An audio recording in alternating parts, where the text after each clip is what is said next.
তো hey guys welcome to my YouTube channel NTC job Assam. তো guys আপোনালোকে thumbnail title দেখি নিশ্চয় গম পাইছে যে অনলাইন ৰেজিষ্ট্ৰেচন কেতিয়া পৰা ষ্টাৰ্ট হ'ব, মানে আইটিআইৰ অনলাইন ৰেজিষ্ট্ৰেচন কেতিয়াৰ পৰা ষ্টাৰ্ট হ'ব।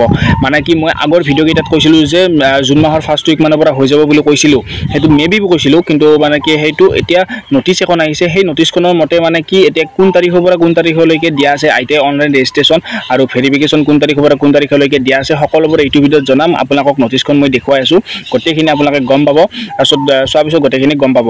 এতিয়া আপোনালোকে যদি চেনেলটো নতুনকৈ আহিছে চেনেলটো ছাবস্ক্ৰাইব কৰি ঘণ্টা বটনটো অল প্ৰেছ কৰি দিব আৰু ইনষ্টাগ্ৰামত যদি ফ'ল' কৰে আপোনালোকে ইনষ্টাগ্ৰাম ফ'ল' কৰি ল'ব, ইয়াতো আহি আছে। আৰু কমেণ্টত ফাৰ্ষ্ট কমেণ্টত আপোনালোকে লিংক পাই যাব আৰু হোৱাটছএপ গ্ৰুপত যদি জইন হোৱা নাই আপোনালোকে জইন হৈ ল'ব পাৰে। আপোনালোকে মানে কি কমেণ্টৰ ফাৰ্ষ্ট কমেণ্টত আপোনালোকে লিংকটো পাই যাব। তো গতিকে আপোনালোকক মই নটিছখন দেখুৱাই আছোঁ, ভিডিঅ'টো আপোনালোকে একদম শেষলৈকে চাই থাকক, তেতিয়া গোটেইখিনি গম পাব। গোটেই ৰেজিষ্ট্ৰেচন প্ৰক্ৰিয়া কেতিয়াৰ পৰা ষ্টাৰ্ট হ'ব, ভেৰিফিকেশ্যন কেতিয়া কৰিব লাগিব, ক'ত কৰিব লাগিব, গোটেইখিনি মই আপোনালোকক জনাই দিছোঁ। আপোনালোকে চাই থাকক ভিডিঅ'টো একদম শেষলৈকে। তো গাইছ এইখনে মেইন নটিছ। তো এইখন চাওক, admission into government ITIs private ITIs NCVT SCVT under PPP mode of Assam for the session 2024। তো এইখনে মেইন নটিছ আৰু এইখনত গোটেইখিনি ইনক্লুড হৈছে কি মানে কি কি গোটেইখিনি আছে, NCVT SCVT গোটেইখিনি আছে, চাৰ্টিফিকেট গোটেইখিনি আছে। আৰু যে মানে মিনিমাম এজ লিমিট কিমান লাগে, 14 বছৰৰ পৰা ষ্টাৰ্ট হ'ব লাগিব, 14 বছৰ হ'ব লাগিব, তাৰপিছতে আপোনালোকে মানে এডমিশ্যনটো ল'ব পাৰিব ITIত। তো ইয়াত চাওক যে the date of online registration is 20 May 2024 to 5 PM।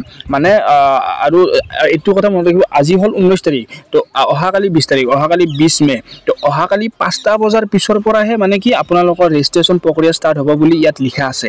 এইটো কথা মনত ৰাখিব, ইয়াত লিখা আছে যে অহাকালি মানে 20 তাৰিখ 20 মে তাৰিখৰ পৰা মানে 5টা বজাৰ পিছত, গধূলি 5টা বজাৰ পিছত মানে কি ষ্টাৰ্ট হ'ব ৰেজিষ্ট্ৰেশ্যন প্ৰক্ৰিয়াটো। কোন তাৰিখলৈকে থাকিব যে 14 জুন 2024, ইয়াত লিখা আছে 14 জুন 2024, তাৰমানে 2024 মানে 14 জুনলৈকে। 14 জুন লাষ্ট ডেট, মানে 20 তাৰিখৰ পৰা ষ্টাৰ্ট হ'ব 14 জুনলৈকে, মানে 14 তাৰিখ লাষ্ট ডেট। তো গতিকে এতিয়া 20 তাৰিখে মানে কি অহাকালি 5টা বজাৰ পৰা ষ্টাৰ্ট হ'ব, 5টা বজাৰ পৰা 14 জুনলৈকে আপোনালোকে কৰিব পাৰিব। কিন্তু ইয়াত মানে কি বহুতে ভাবিব পাৰে যে ভেৰিফিকেশ্যন ডেটটো কেতিয়া হ'ব। তো চাওক ইয়াত লিখাই আছে, চাওক যে কেণ্ডিডেট মাষ্ট গেট দিয়াৰ ৰেজিষ্ট্ৰেশ্যন কনফাৰ্ম বাই গেটিং দিয়াৰ ডকুমেণ্ট ভেৰিফাই এট দিয়াৰ nearest government ITI on all working days during office hours. মানে কি ইয়াত মানে কি সেইটো দিছে যে যিহেতু 20 তাৰিখৰ পৰা ষ্টাৰ্ট হ'ব, ধৰক 20 তাৰিখে মানে কি 5টা বজাৰ পৰা ষ্টাৰ্ট হ'ল, এতিয়া 20 তাৰিখে 5টা বজাৰ পিছততো যিহেতু যিসকলে কৰিব তেওঁলোকে মানে কি 21 তাৰিখে যাব পাৰিব। তেওঁলোকে 21 তাৰিখে ধুনীয়াকৈ মানে কি যিকোনো গভৰ্ণমেণ্ট ITI কলেজত যাই কিনে, মানে আপোনালোকৰ ওচৰত যদি গভৰ্ণমেণ্ট ITI কলেজ আছে তাত যাই কিনে আপোনালোকে ধুনীয়াকৈ মানে কি ভেৰিফিকেশ্যন কৰিব পাৰিব। আপোনালোকে অনলাইন ধৰক আজি ৰেজিষ্ট্ৰেশ্যন কৰিলে আপোনালোকে অহাকালি যাব পাৰিব। যদি আজি দি ৰাতিপুৱা কৰে আৰু আপোনালোকে দিনত যাব পাৰিব, দুপৰীয়া যাব পাৰিব। যদি খোলা থাকে তেতিয়া আপোনালোকে ধুনীয়াকৈ যাব পাৰিব। আপোনালোকে যিকোনো ITI কলেজত, গভৰ্ণমেণ্ট ITI কলেজত যাই কিনে ভেৰিফিকেশ্যন কৰিব পাৰিব। সেইটো হ'ল 20 মেৰ পৰা, সেইটো দি দিছে 20 মেৰ পৰা আপোনালোকে 20 মে 5টা বজাৰ পিছৰ পৰা আপোনালোকে 15 জুন, মানে হ'ল 20 তাৰিখৰ পৰা 14 তাৰিখলৈ আপোনালোকে মানে কি অনলাইন ৰেজিষ্ট্ৰেশ্যন কৰিব পাৰিব। কিন্তু ভেৰিফিকেশ্যনটো আপোনালোকে 20 তাৰিখৰ পৰা 15 তাৰিখলৈকে কৰিব পাৰিব। এতিয়া এইটো কথা মনত ৰাখিব, যিহেতু 20 তাৰিখে 5টা বজাৰ পিছতহে ষ্টাৰ্ট হ'ব, কিন্তু আপোনালোকেতো কোনো ধৰণৰ কৰিব নোৱাৰে 20 তাৰিখে, মানে কি আপোনালোকে কৰিবতো নোৱাৰে। সেইকাৰণে আপোনালোকে 21 তাৰিখে কৰিব লাগিব, যিহেতু 20 তাৰিখে ৰাতি গধূলিহে কৰিব দিছে, এতিয়াতো আপোনালোকে 21 তাৰিখে কৰিব লাগিব। সেইকাৰণে 21 তাৰিখৰ পৰা আপোনালোকে 15 তাৰিখৰ ভিতৰত আপোনালোকে ভেৰিফিকেশ্যন কৰিব লাগিব, যিসকলে ৰেজিষ্ট্ৰেশ্যন কৰে অনলাইন কৰে। তো ভেৰিফিকেশ্যন কেনেকৈ কৰে সেইটোত আপোনালোকক মানে কি মই অলৰেডি ভিডিঅ' বনোৱা আছে, যে কি কি ডকুমেণ্টছ লাগে সেইখিনিতো মই বনোৱাই আছে। আপোনালোকে ভিডিঅ'বোৰ চাই ল'ব, আপোনালোকে প্লে'লিষ্টত পায়ে যাব গোটেইখিনি ভিডিঅ'।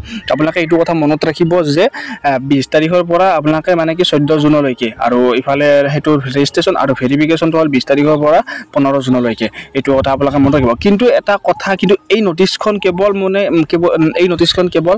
মানে মই গ্ৰুপতহে পাইছোঁ, কিন্তু এইখন হ'ল মানে কি অফিচিয়েল যিটো ৱেবছাইট, সেই অফিচিয়েল ৱেবছাইটত মই দেখুৱাই আছোঁ আপোনালোকক, সেইটো আপোনালোকে চাই থাকক ভিডিঅ'টো শেষলৈকে।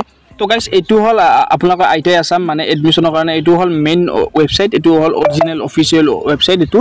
তো ইয়াত চাওক যে মানে কি গোটেইখিনি ইয়াত দি আছে, কোনো ধৰণৰ মানে কি বৰ্তমান আপডেট কৰা নাই, মানে কেৱল এইটো আপডেট কৰিছে ছিজনটো 2024 কৰিছে, 2023 2023 ঠাইত 2024 কৰি দিছে তো ইয়াত কোনো ধৰণৰ মানে কি বৰ্তমান চাওক ইয়াত নো পোষ্ট টু ডিসপ্লে ইয়াত কোনো ধৰণৰ একো অহা নাই মানে একো শেডিউল অহা নাই তো ইয়াত মই চাওক এবাউট আছে ইনষ্টিটিউট ইনফৰমেশ্যন আৰু শেডিউল ই সাৰ্ভিস আছে তো শেডিউলত মই ক্লিক কৰি দিছো শেডিউলত ক্লিক কৰি দিয়াৰ লগে লগে আপোনালোকে চাওক নো ডকুমেন্ট ফাউণ্ড বুলি হে তো চাওক ইয়াত মানে কি নো ডকুমেন্ট ফাউণ্ড মানে ইয়াত কোনো ধৰণৰ বৰ্তমান আপডেট খিনি দি দিয়া নাই কিন্তু অহাকালি আপডেট আহি যাব সেইখন নোটিছখন সেইখন অৰিজিনেলে কিন্তু সেইখন অহাকালি আপডেট আহি যাব এইটো কথা মনত ৰাখিব যে বৰ্তমান কোনো ধৰণৰ দিয়া নাই কাৰণ তেওঁলোকে মানে কি যেতিয়া ষ্টাৰ্ট হ'ব তেতিয়া তাৰ আগতে অলপ আগতে তেওঁলোকে দি দিয়ে হয়তো কালি দিনতে আহি যাব পাৰে হয়তো কালি দুপৰীয়াৰ ভিতৰত আহি যাব পাৰে কোনো টেনচন ল'ব লগা কিন্তু এইটো কথা মনত ৰাখিব যে ইয়াত অহা নাই কিন্তু সেইখনত আহিছে কিন্তু সেইখন অৰিজিনেল হয় নে নহয় সেইটো বহুতে ভাবিব পাৰে কিন্তু চাওক সেইখন অৰিজিনেল সেইখন যেহেতু মানে কি সেইখন অফিচিয়েলি ওলাইছে তাৰ মানে কি কাউন্সেলিং কেতিয়া ষ্টাৰ্ট হ'ব গোটেইখিনি সেইখন ওলাইছে তাৰ মানে কি গোটেইখিনি ওলাইছে কিন্তু এতিয়ালৈকে মানে কি মই সেইটো কিন্তু এতিয়ালৈকে ইয়াত কিন্তু আপডেট কৰি দিয়া নাই তো গতিকে এইটো আপডেট কৰি দি দিব আপোনালোকে টেনচন ল'ব নালাগে ধুনীয়াকৈ আপডেট কৰি দি দিব অহাকালি আপডেট আহি যাব তো মই তাৰপিছত মই ভিডিঅ' বনাই দিম কোনো প্ৰব্লেম নাই তো আহি যাব অহাকালি আহি যাব সেইটোৱে আৰু ৰেজিষ্ট্ৰেশ্যন কেনেকৈ কৰে মই আপোনালোকক ষ্টেপ বাই ষ্টেপ মই ভিডিঅ' বনাই দিম কোনো টেনচন ল'ব লগা নাই তো আজিলৈ এইখিনি আছিল কিবা যদি আপোনালোকে সুধিব লগা থাকে আপোনালোকে কমেণ্ট কৰি সুধিব আৰু ইনষ্টাগ্ৰামত সুধিব পাৰে আৰু হোৱাটছআপ গ্ৰুপত সুধিব পাৰে আপোনালোকে কমেণ্টত ফাৰ্ষ্ট কমেণ্টতে আপোনালোকে লিংকবোৰ পাই যাব তো আজিলৈ এইখিনি আছে বাই বাই